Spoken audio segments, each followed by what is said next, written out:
गम गणपते नमः। हमने चोमेला में आकर देखा, धर्म नगरी चोमेला में यहाँ उत्सव और महोत्सव हुआ करते हैं, आराधना का उत्सव, और माताएं बहनें इतनी संख्या में विराजमान हैं। हमने 22 जनवरी देखी है। केवल 4 पंक्तियां में धर्म नगरी में खड़ा हूँ, अपने काव्य पाठ का आरंभ करना चाहता हूँ। इस चोमेला ने उस 22 जनवरी को जिया है। पहली 4 पंक्तियां राष्ट्र भक्तों और राम भक्तों के लिए निवेदन करना चाहता हूँ कि हमने माँ सरयू के तट पर गर्वित होते रेत के कण देखे हैं। हमने माँ सरयू के तट पर गर्वित होते रेत के कण देखे हैं। हमने सम्मान पाते कार सेवक के रूप में नंदीगण देखे हैं, और जिस पल के लिए तरसते हैं देवता भी, हमने श्री राम लला प्राण प्रतिष्ठा के अलौकिक क्षण देखे हैं। उन क्षणों के लिए तालियां बजे। और दूसरी पंक्ति पढ़ता हूं, बड़े लोग और बड़े लोगों के बीच में, राष्ट्र प्रेमी लोगों के बीच में दूसरी पंक्तियां ये होती है कि नटनागर नटराज स्वयं महाकाल जिसे अपनी पहचान कहते हैं। तालियां उठे, मैं जानता हूं मैं कहां से प्रारंभ करना चाहता हूं और क्यों प्रारंभ करना चाहता हूं। आप जान जाएंगे कि नटनागर नटराज स्वयं महाकाल जिसे अपनी पहचान कहते हैं, त्रिलोकी के नाथ सांवरिया सेठ जिसे अपनी जान कहते हैं, जिसकी चरण धुली से बनते बिगड़े काम, उस पावन दरबार को खेड़ापति हनुमान कहते हैं। उस पावन दरबार को खेड़ापति हनुमान कहते हैं। प्रणाम करता हूँ। राष्ट्र भक्तों के बीच में आराधना का महोत्सव प्रारंभ होना चाहता है, और माताएं बहनें इतनी संख्या में उपस्थित है। ऐसा नहीं लग रहा है कि मैं चोमेला में खड़ा हूँ, मुझे ऐसा लग रहा है कि मैं स्वयं कुबरेश्वर धाम सीहोर में खड़ा हूँ। आपकी उपस्थिति देखकर ऐसा ही प्रतीत हो रहा है। मतलब इतनी संख्या में माताएं बहनें या तो कुबरेश्वर धाम सीहोर जा सकती है, या फिर कोई कवि सम्मेलन में चोमेला आ सकती है, इसके अलावा कोई नहीं जा सकती है। इतना बड़ा महोत्सव हो रहा है। पहले माँ की आराधना हुई, तुलसी की पूजन हुई, एक दीप खेजड़े के लगा दिया, माँ भगवती की आराधना हुई, उसके बाद मशानिया भेरू को बुला लिया। इसलिए एक बार तालियां बजा के मुझे आदेशित करें कि हम इस उत्सव को प्रारंभ करें। और मैं जानता हूं जो आराधना और उत्सव का देश, आराधना और उत्सव का देश है, मैं जानता हूं ये मस्ती और आनंद का देश है। यहाँ पर ये चोमेला नगर जो कविता को जानता है, कविता की मस्ती को जानता है। मैं जब यहाँ आया तो मैंने एक बच्चे से पूछा, क्योंकि कहीं पता चलता है, बच्चों से पता चलता है किस नगर की, किस जगह की क्या मस्ती, क्या आनंद हुआ करता है। थोड़े दिन पहले दिल्ली कवि सम्मेलन में एक बच्चे को बुलाया, मैंने कहा पास आ, दौड़ता वो पास में आया, मैंने कहा क्या खाएगा? बोलो डेयरी मिल्क खिलाओ अंकल, मजा आ जाएगा। उसे डेयरी मिल्क की चॉकलेट पकड़ाई तो उछलने लग गया।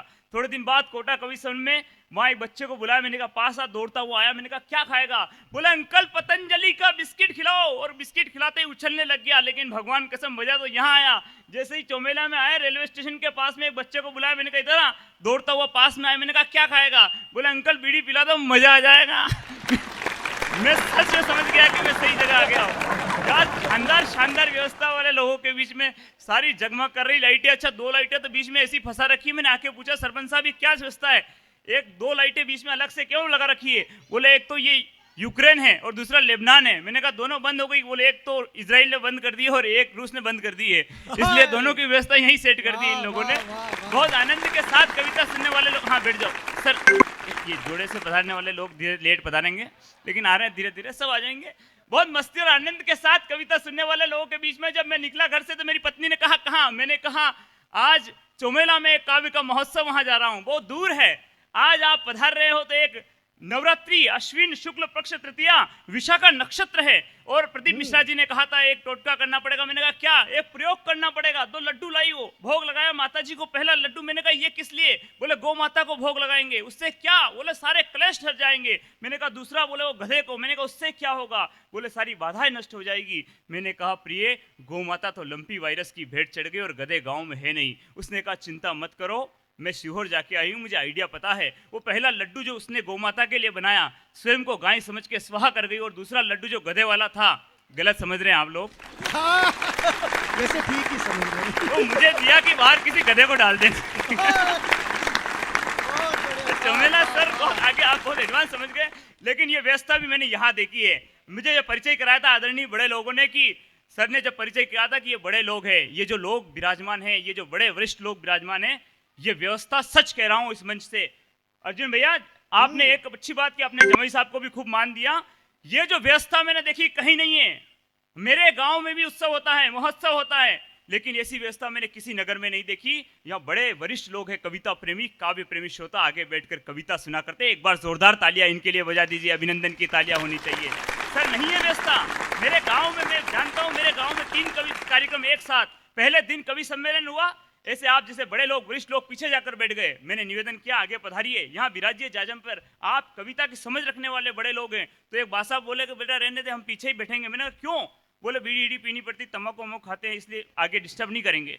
मैंने कहा हो सकता है आपकी कोई प्रॉब्लम हो सकती है। दूसरे दिन भजन संध्या का प्रोग्राम, मैंने कहा आइए, भजन की आपको अत्यधिक आवश्यकता है इस उम्र में, आप आगे आइए, विराजिए यहाँ पर। बोले नहीं बेटा, तेरे को कल बताया था समस्या रहती है हमारे, बहुत सारी बीड़ी ईड़ी पीनी, तम्बाकू वगैरह। मैंने कहा ठीक है, आप विराज जाइए। तीसरे दिन भगवान कसम ऑर्केस्ट्रा का प्रोग्राम और सारे के सारे वरिष्ठ लोग आगे आगे बैठ गए।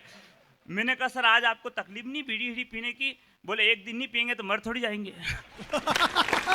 लेकिन यहाँ ऐसा नहीं है, यहाँ कविता के लिए बड़े लोग आगे बैठे। मैं इसलिए प्रणाम करता हूँ आपको। एक बार जोरदार तालियां पुनः इनके सम्मान में। ये कविता प्रेमी श्रोता है सर। और जमाई साहब जिन्होंने बुलाया, आपने अपने घर के जमाई का बहुत सम्मान किया, इनकी इतनी चलती है, भगवान कसम मुझे पहली बार पता चला। बोला अर्जुन अल्लड़ जी ने कहा विजय विद्रोही जब भी निकलो इधर से, कोटा वगैरह झालावाड़ सुहासरा कहीं भी एक नाम ले लेना अर्जुन अल्लड़। बोले मैंने कहा क्या? बोला अर्जुन अल्लड़ बोल देना, जमाई सुहासरा गंगधार और ये चोमेला का जमाई, यूं बोल देना अर्जुन अल्लड़। कोई पुलिस प्रशासन वगैरह तुम्हारा हाथ नहीं लगाएगा, टच नहीं करेगा। और सच में आज ऐसी घटना हुई, जब सीट बेल्ट नहीं लगाकर जैसे ही सुहासरा पहुंचे वहाँ चौराहे पर, पुलिस वाले भाई साहब ने रोक लिया, मध्य प्रदेश पुलिस, उन्होंने रोका, तुरंत बोले चालान कटेगा 250 रुपए का। मैंने कहा क्यों? बोले सीट बेल्ट नहीं है। मैंने कहा नाम नहीं सुना? बोले किसका? मैंने कहा अर्जुन अल्लड़, जमाई ऑफ गंगधार और चोमेला। बोले अभी निकला, उसके 500 को फाड़ा है। मैंने कहा 250 पकड़ो, मुझे भी जाने दो। ऐसे बड़े लोगों की उपस्थिति जहाँ हो, सच कह रहा हूं। अच्छा मतलब चोमेला में आके ही गदगद इसलिए हो गया कि चोमेला वास्तव में चोमेला है।